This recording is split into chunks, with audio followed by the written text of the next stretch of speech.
In our headlines on this Monday afternoon, May 1st here in South Korea. President Yoon Suk-yeol is back home, having ended his state visit to the US that pundits believe has exerted fresh momentum to the Seoul-Washington alliance amid the current geopolitical tensions.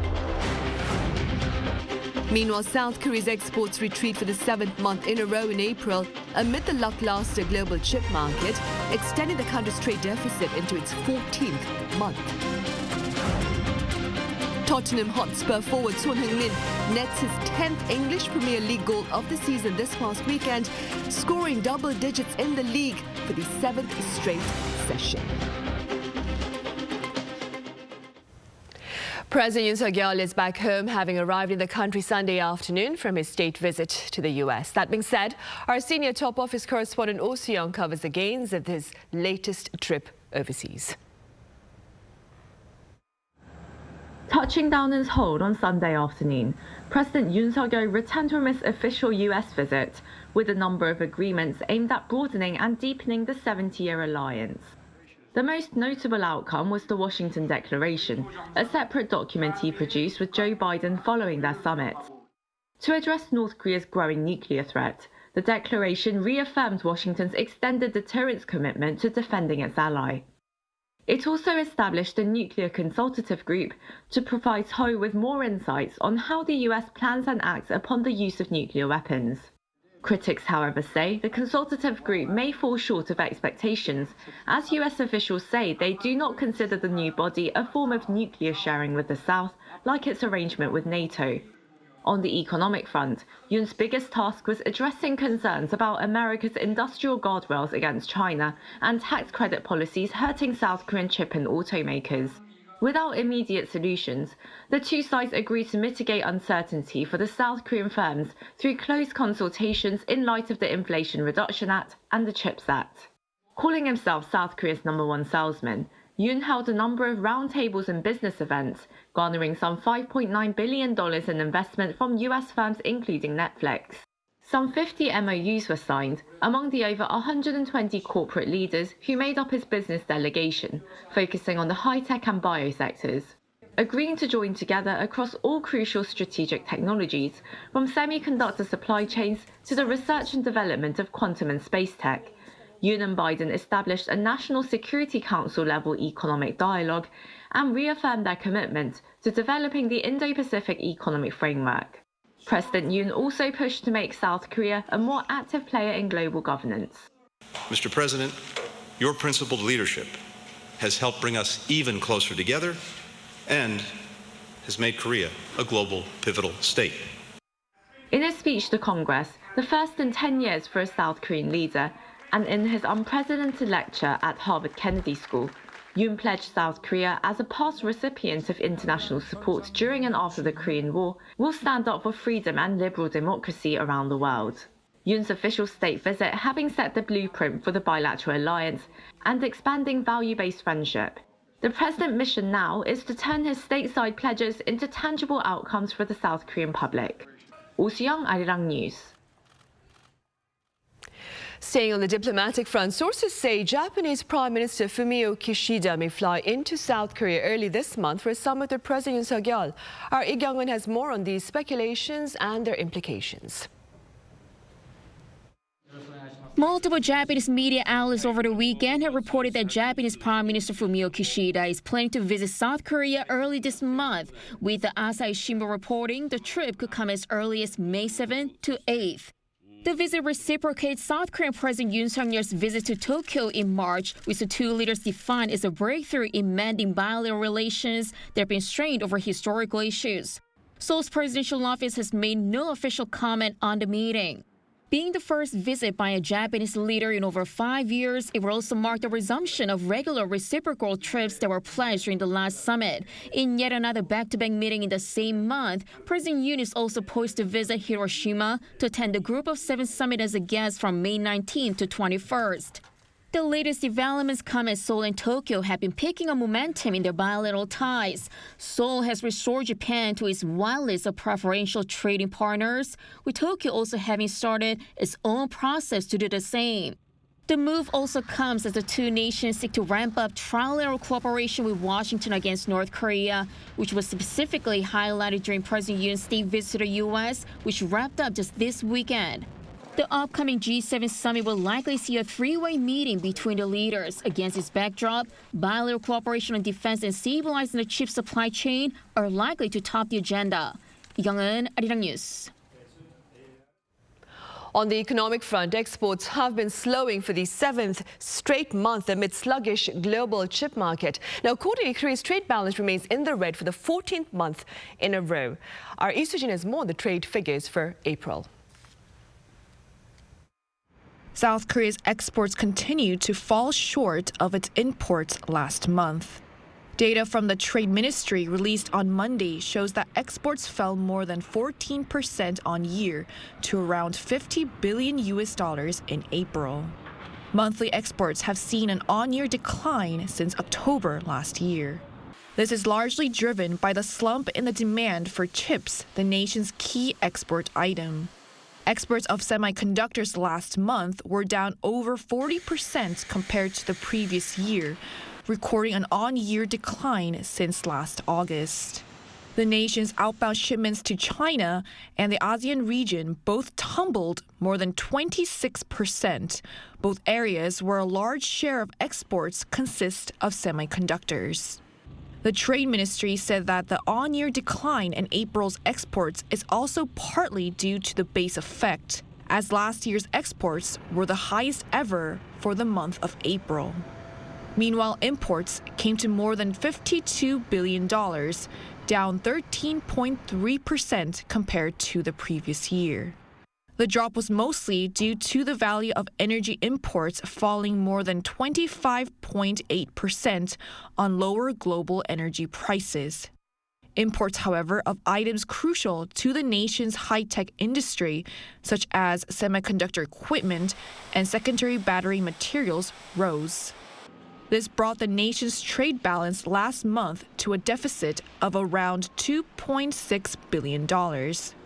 The country has logged a trade deficit since March last year, the longest streak since the 1997 Asian financial crisis.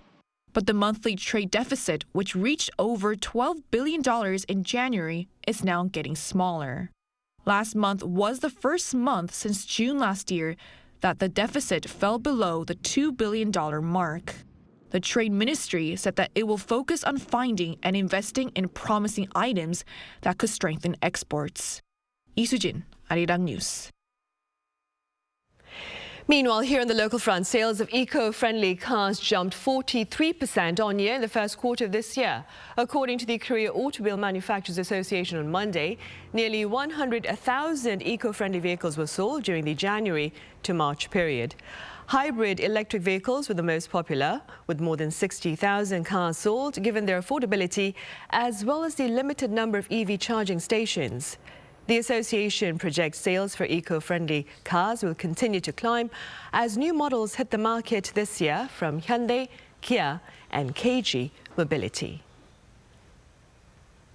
Starting today, that is Monday, those entering the country need not fill out customs declaration papers should they have nothing to declare. Song Yoo-jin has more on the shift in entry protocol. From Monday, travelers entering South Korea will have one fewer form to fill out. Those who have nothing to declare will no longer have to fill out a customs declaration form, whether they arrive by plane or boat. Previously, all travelers had to complete the form on paper or on their mobile phone, then wait in long lines to submit them, regardless of whether they had anything to declare. According to data from the Korea Customs Service, in 2019, 98.8% of travelers had nothing to declare but had to wait to submit their customs forms. Under the new changes, travelers carrying goods worth over $800, more than $10,000 in cash, more than 2 bottles of liquor, or more than 60 millimeters of perfume will have to fill out the form. Arrival halls will be separated into 2 lanes, nothing to declare and goods to declare. And from July, travelers with something to declare will be able to go through the customs process faster by using the Korea Customs Service's mobile app. They can submit the customs form and pay their taxes right away through the app. Currently, travelers must go through customs inspection after submitting their forms, get their tax calculated, receive the bill, and pay their taxes. The government hopes this simplified process will make travel easier for the more than 43 million people traveling to Korea every year and ultimately boost tourism. 송유진, Arirang News. Today, May 1st, is Labor Day here in Korea. It's a government-designated paid holiday for workers in the country, but 3 out of 10 are working today. Now, this is according to an earlier survey by Job Search Service in Recruit, in which 30.4% responded they'll be working on May 1st. And nearly 60% of those working today are reportedly involved in small businesses with fewer than 5 regular employees. Public servants and school teachers are also working on this Monday. Also, starting today, Korea is seeing tougher regulations for housing rental deposit insurance policies amid a series of fraud cases linked to the country's unique housing rental system called jeonse. Under the new guidelines is the lowering of the guarantee insurance threshold by the state-owned Korea Housing and Urban Guarantee Corporation to 90% from 100% of the housing price. The government says these stricter measures seek to address the vulnerability of jeonse, in which a large lump sum payment is deposited for a fixed period before being returned at the end of the contract. Meanwhile, those who have already signed up for the insurance will have the current 100% rate until the end of this year.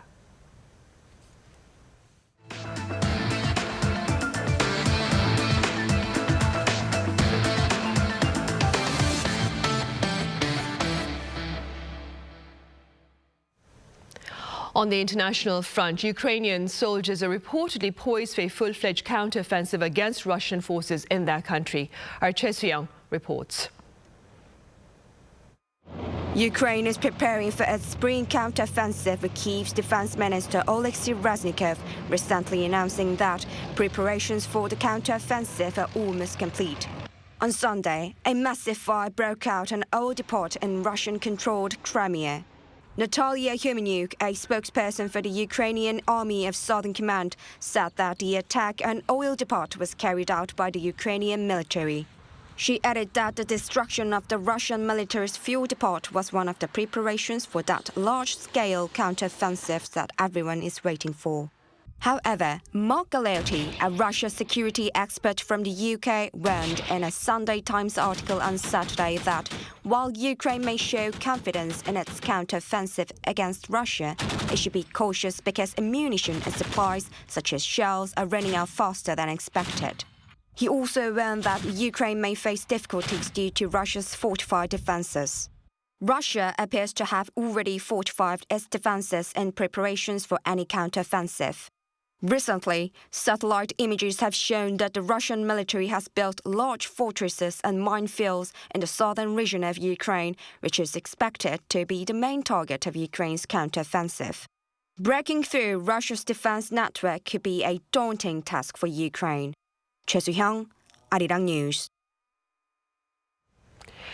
Meanwhile, in the football field, Tottenham Hotspur forward Heung-min has netted his 10th English Premier League goal for the season to further extend a rather meaningful personal milestone. Our Lee Seung-jae explains.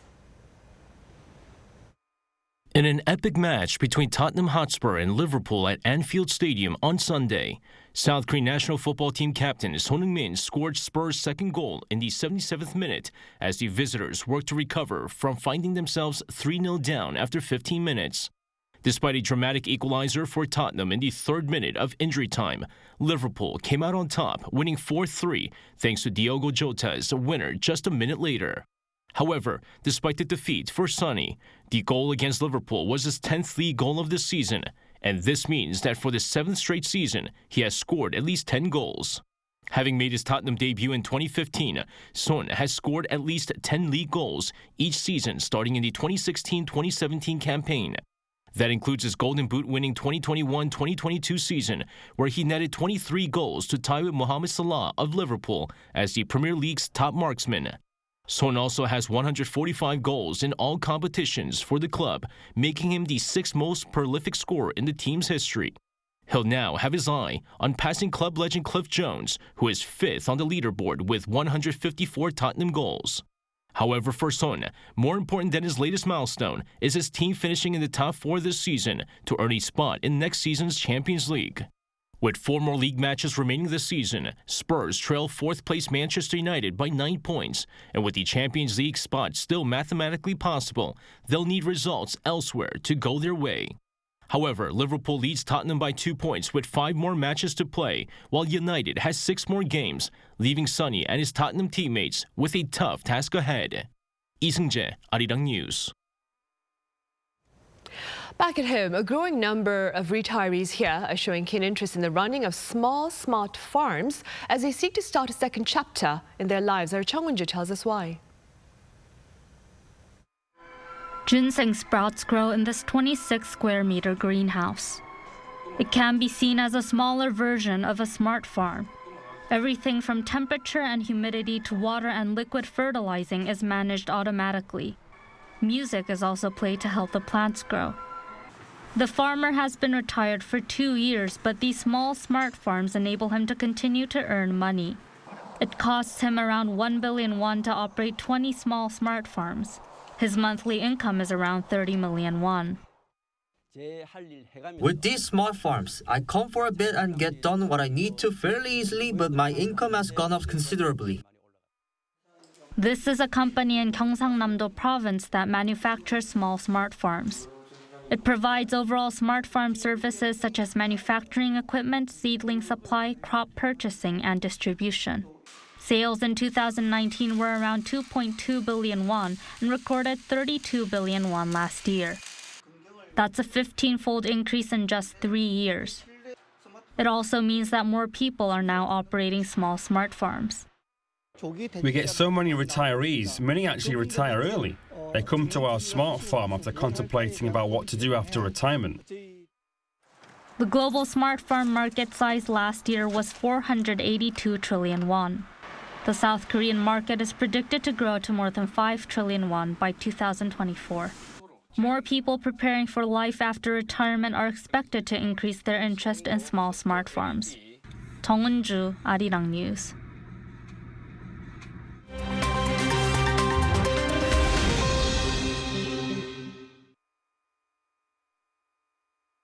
Let's take a look at what's going on in the world now. We begin in India's northern Punjab state, where at least 11 people, including women and children, have been killed in a gas leak. A further 9 people have been hospitalized. The gas leak in the city of Ludhiana on Sunday morning local time is suspected of coming from a nearby factory. Authorities say it's likely the gas was a lethal mix of methane or gas contamination that spread via manholes, affecting residents within a 300-meter radius. The area has since been evacuated, and police in protective gear are conducting search and rescue operations. The incident comes 3 years after a gas leak near a chemical plant in Andhra Pradesh killed 11 people and hospitalized 800 with breathing difficulties and irritated skin. Moving over to the United States, where authorities are hunting for a suspect accused of fatally shooting 5 people, including an 8-year-old child. According to the FBI, 38-year-old Francisco Oropeza is armed and highly dangerous. He is alleged to have killed his neighbors in Cleveland, Texas on Friday night local time. The neighbors had reportedly asked him to stop shooting his gun in his yard as they were trying to put a baby to sleep. Authorities say that Oropeza, in response, loaded his AR-15 rifle, walked into the neighbor's home, and shot those who were killed at close range. 10 people were at the property at the time. At least 200 officers are looking for the suspect, and there's an $80,000 reward for information leading to his arrest. Taking a look at Twitter now, CEO Elon Musk announced on Saturday that as of May, media publishers will be able to charge users on a per-article basis, which can be paid with a single click. This means that users will be able to read articles from publishers they are not subscribed to. Musk has described it as a win-win for both the public and media organizations. The new feature's exact rollout date is still unknown, and Musk has not said how much commission Twitter plans to take. Some have said the move could lead to more clickbait headlines, but others have welcomed it as an alternative to full-time media subscriptions. The new feature comes amid a series of changes at Twitter meant to make the social media platform profitable. And finally, an ultramarathon runner in Bulgaria's capital Sofia has locked himself in a glass box for the next 15 days. Krasa Georgiev began the charity stunt on Sunday local time and now only has access to a bed and a treadmill. He has no computer, phone or any access to books, and he can only speak to the public for 30 minutes per day. The extreme athlete calls the stunt a psychological experiment meant to raise awareness and funds to fight addictive behavior among under 18s. Georgiev has run 30 ultramarathons worldwide, from the Arctic to Cambodia. Matthew Ashley, Arirang News.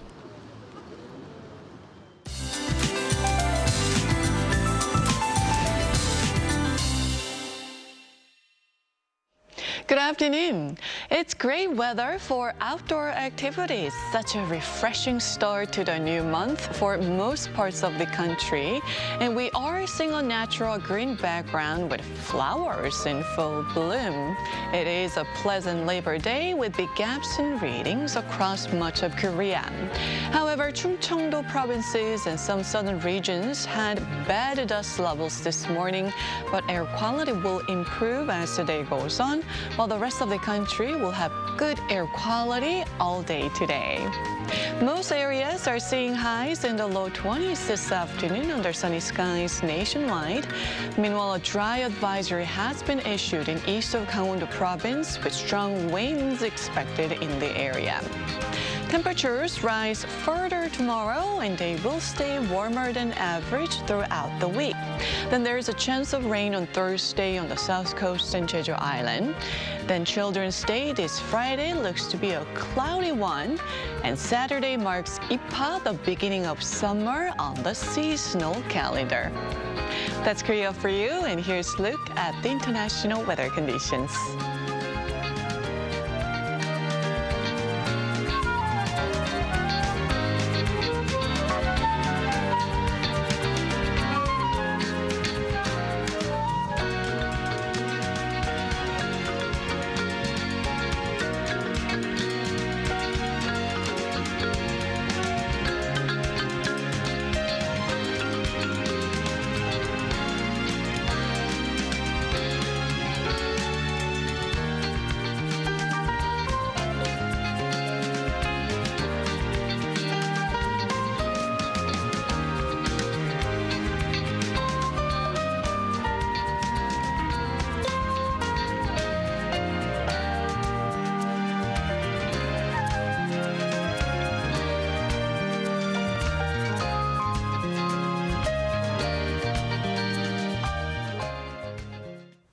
That ends our Monday afternoon newscast, but we have our panel session coming up in a few minutes, so do stay with us. Thank you for now.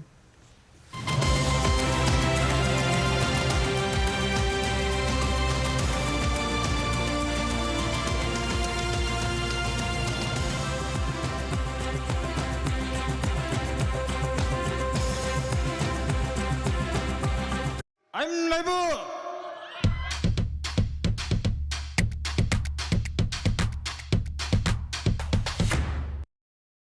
저를 도와주시는 분들이 저희와 함께 해주시는 세션분들 아무리 봐도 없지 텐션 같은데 아니라고 아무도 안 하는 거고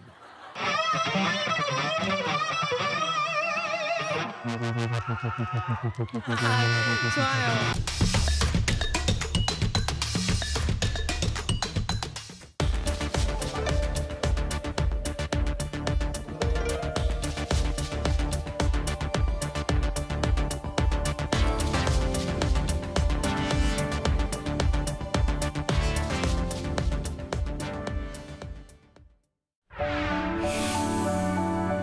I'm Yasmin Dalila Amriswet, the ambassador of the Republic of Rwanda to the Republic of Korea. Since I've been in Korea, I've heard and learned a lot from Arirang TV, and I'm very thankful.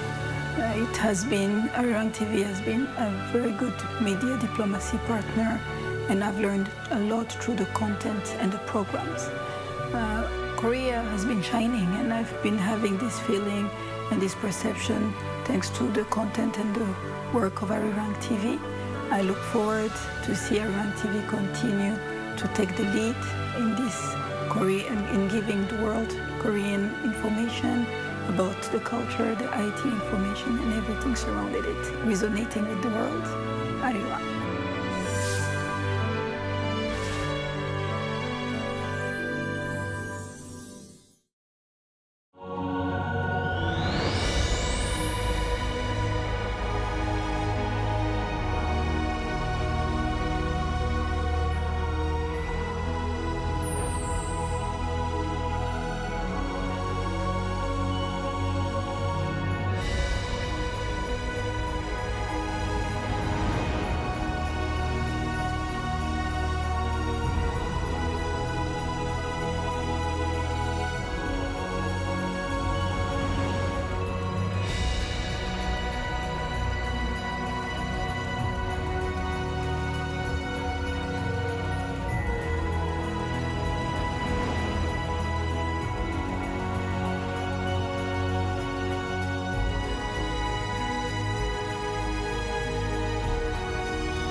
Contour the world, simply contour. India, the United Kingdom, New Zealand. Woo!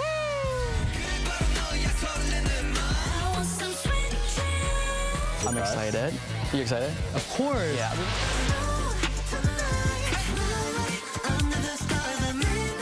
Music, start. Lotus Lantern Festival. Let the festival begin. We desire to share Korea's proud culture with the world.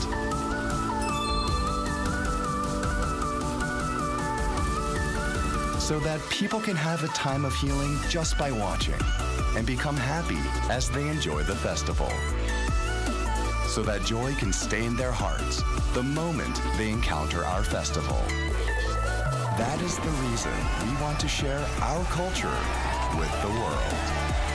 Welcome to Lotus Lantern Festival, Seoul, Korea.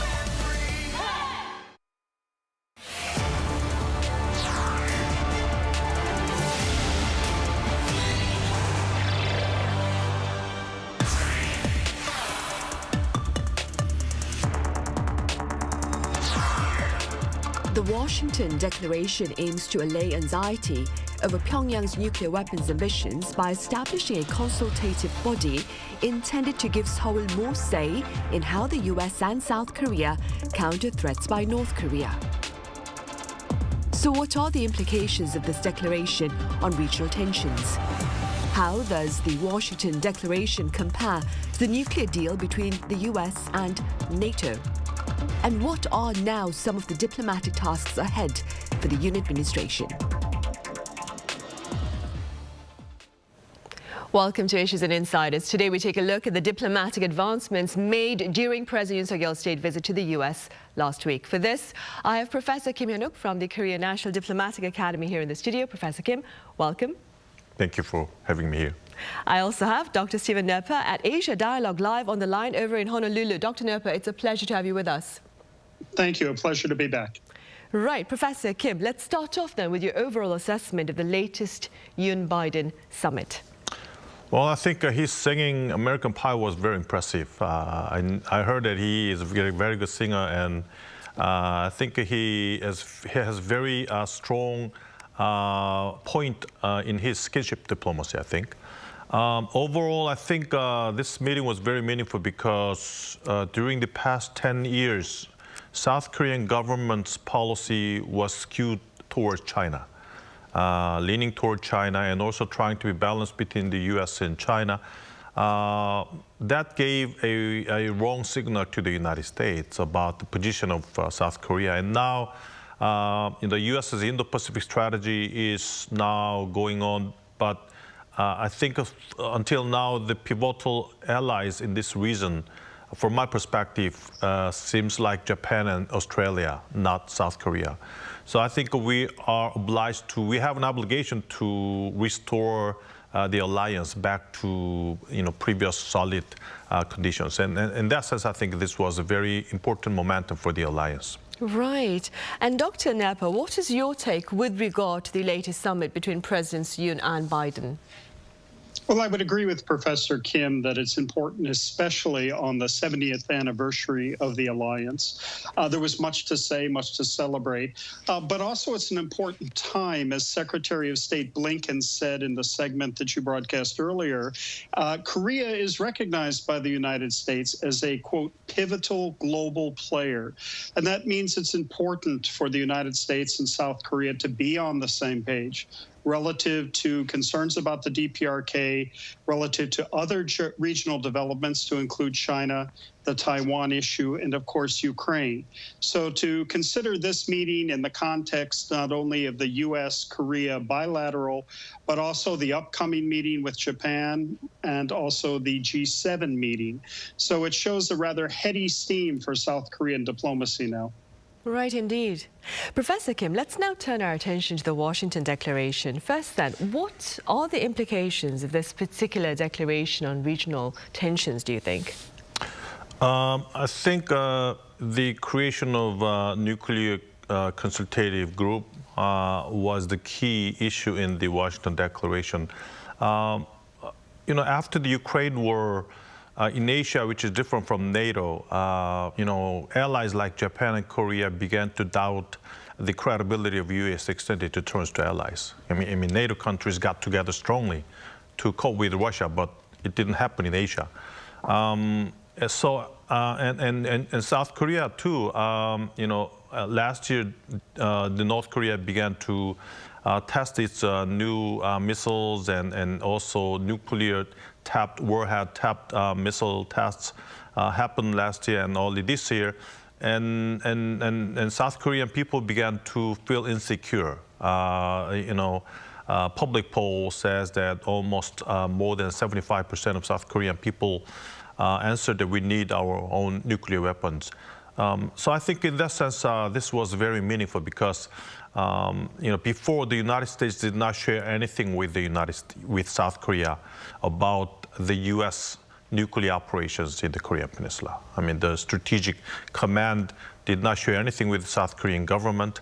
And I think it's meaningful that throughout the nuclear consultative group, finally, two countries began to talk with each other, discuss with each other about what to do about the U.S. nuclear weapons in the Korean Peninsula. Right, and staying with this, Dr. Napa, the Yoon administration has explained that the Washington Declaration will make South Koreans feel like they're sharing nuclear weapons with the U.S. But the Biden administration, for its part, has denied that the declaration is a form of de facto nuclear sharing. How do you explain this discrepancy in interpretation of the Washington Declaration?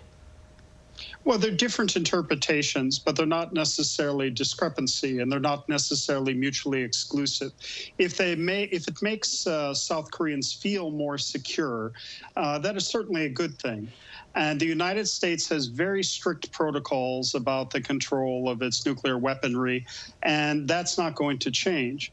But what is going to change with this new consultative mechanism is that there will be the introduction of a process.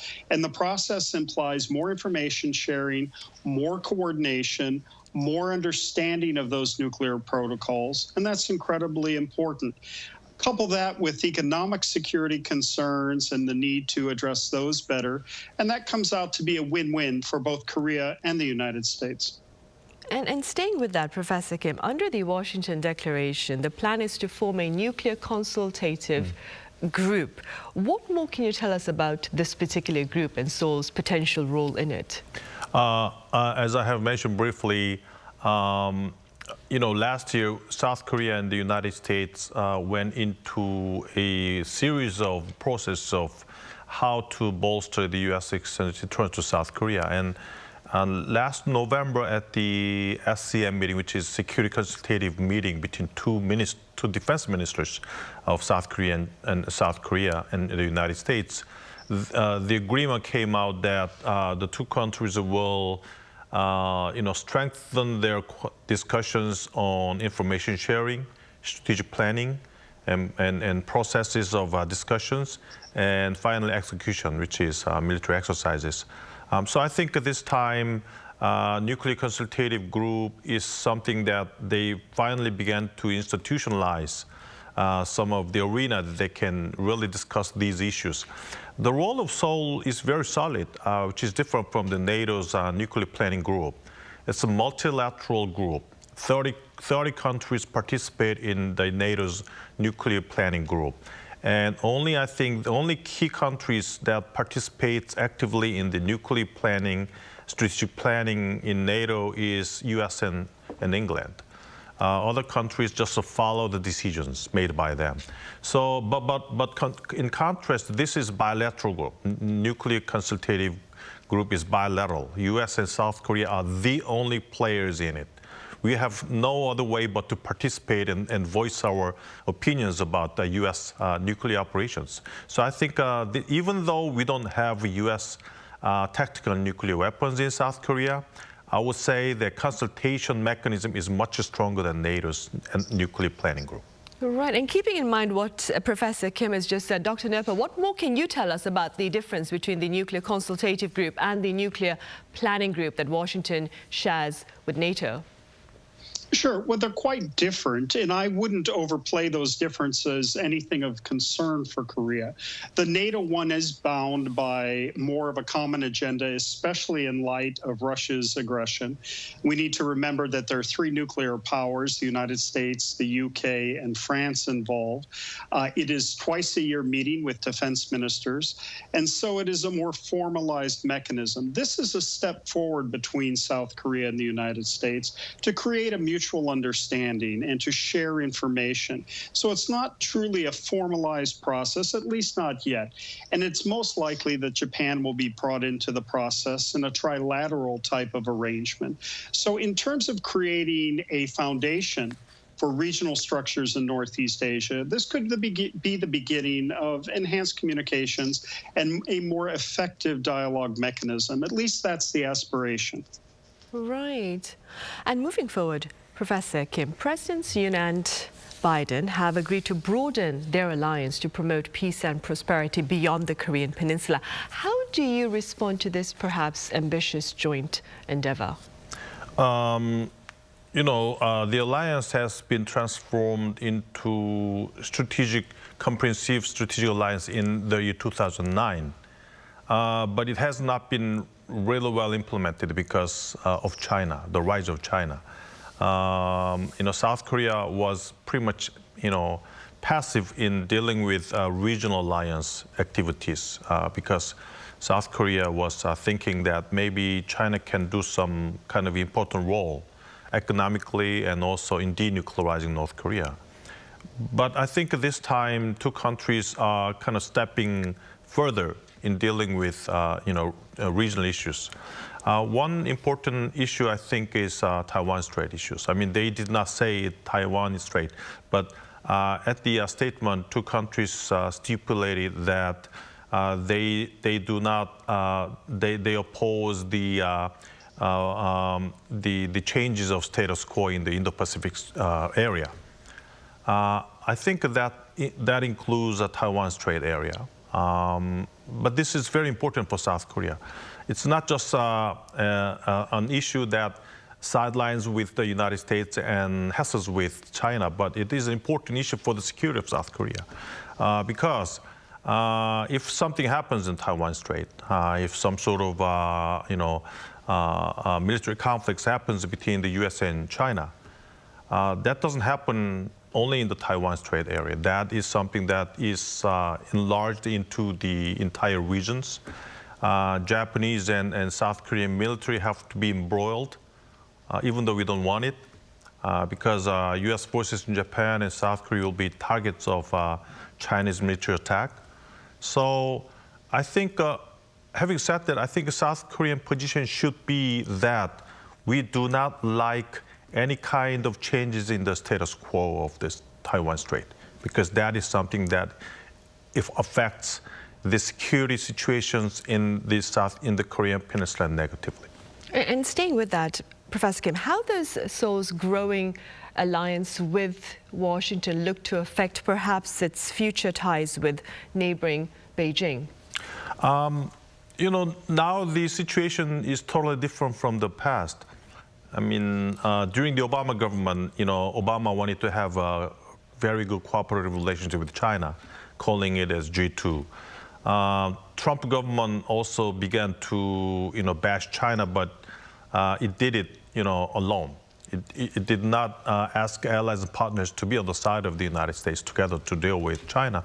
But now Biden government is asking and requesting allies to be sidelining with the United States to bash China.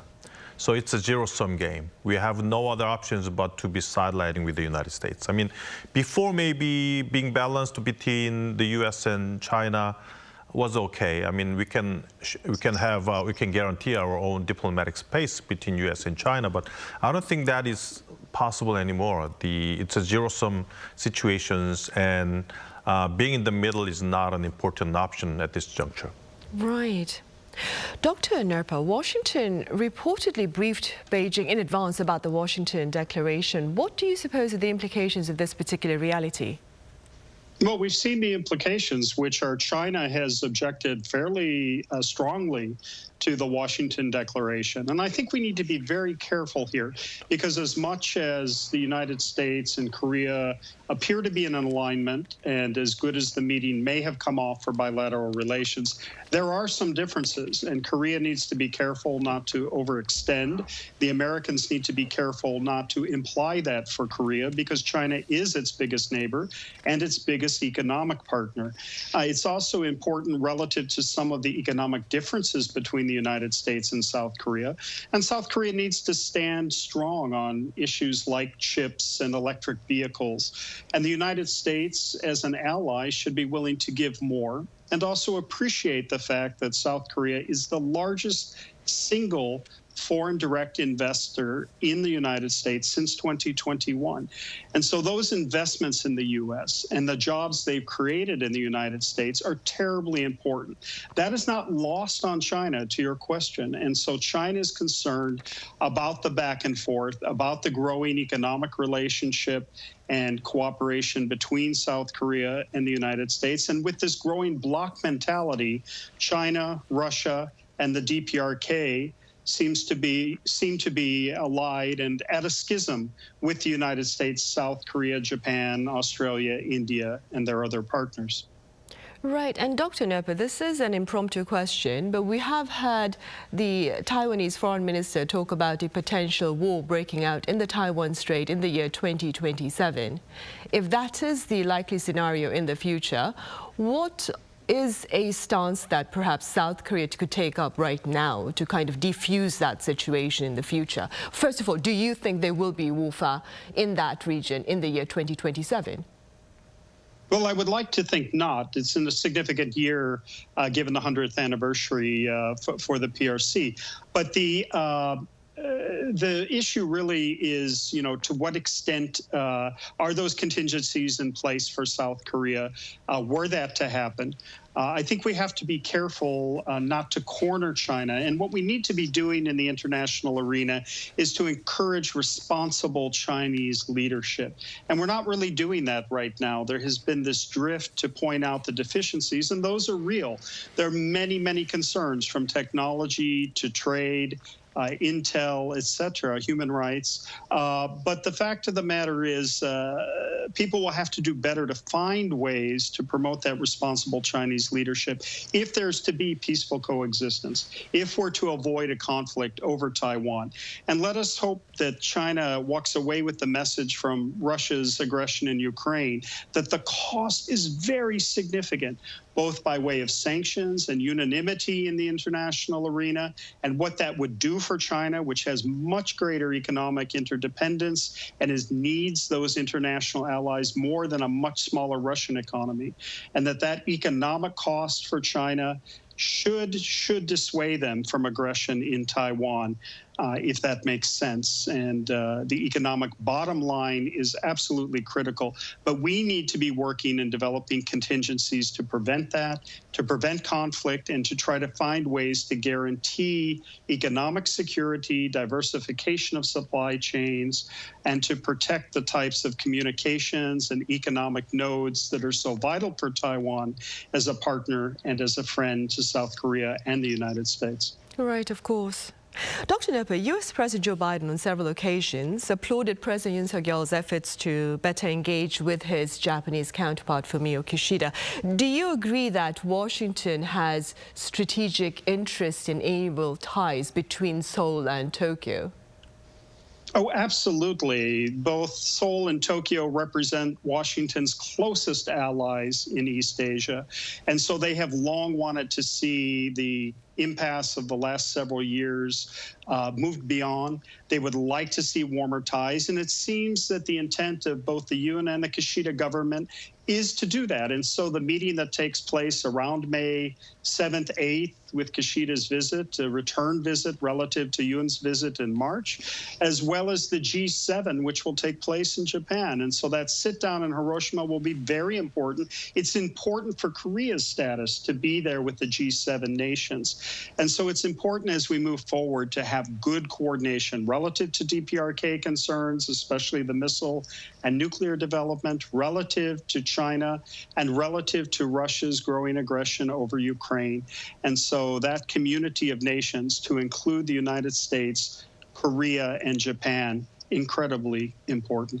Right, and staying with what Dr. Nepper has just said, Professor Kim, sources are saying that Prime Minister Fumio Kishida may visit Korea either on the 7th or 8th of this particular month. And that being said, what issues do you see topping the agenda? Do you see global affairs topping the agenda, including North Korea's nuclear weapons ambitions only, or do you also see historical differences between Seoul and Tokyo taking center stage as well?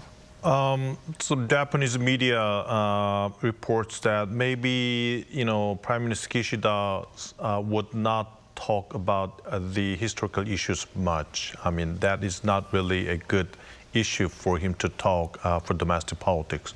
So I think the major issue, to be talked is, security issues.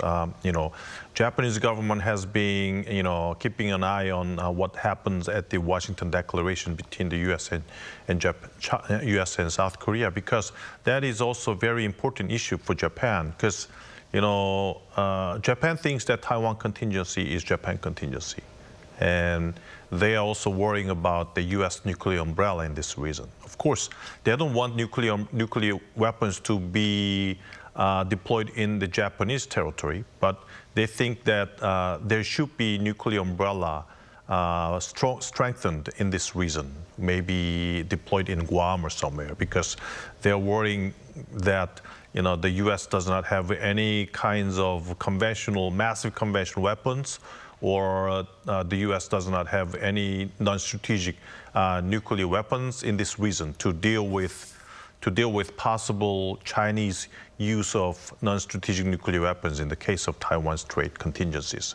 So I think their Japanese government is very much interested in the extended deterrence measures. I think they will try to raise up these issues so that U.S., Japan, and Korea might talk about the extended deterrence issues more multilaterally or trilaterally, so that they can strengthen their security throughout those multilateral agenda. Right. Professor Kim, broadly speaking, what are some of the future diplomatic assignments for the Yoon administration going forward? Definitely, as I've mentioned, South Korean governments for now is to have a diplomatic strategic directions into the United States. So the homework is then what kinds of flexible policy actions we have to deal with China and Russia.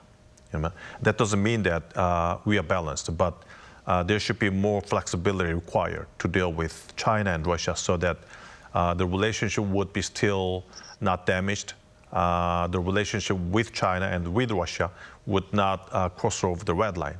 I think that's something related to, for now, the South Korea's assistance to the Ukraine war. What level do we have to assist Ukraine so that we can, on one hand, contribute to the international norms, but at the same time, would not really damage the relationship with Russia. I think that's the first assignment. A second one, I think, is pretty much economic issues. I mean, it seems like a Biden government is trying to bring many allies, companies and factories into the United States so that they can contribute to the U.S. supply chains. So then what happens to the economic interests of South Korea? I mean, ILA Act and Semiconductor Act, they're very harsh in their conditions to give some subsidies to foreign companies. So I think some companies like Samsung and TSMC and some other battery manufacturing and electric car manufacturing companies, for example, German companies, they have a hard time right now.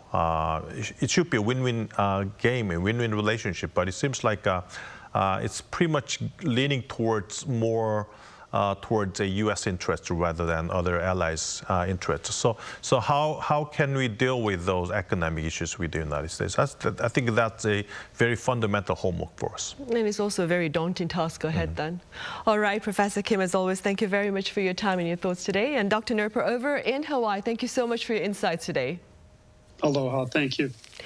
Right, well, on that note, we end this edition of Issues and Insiders. Thank you for watching. See you same time tomorrow. That is Tuesday.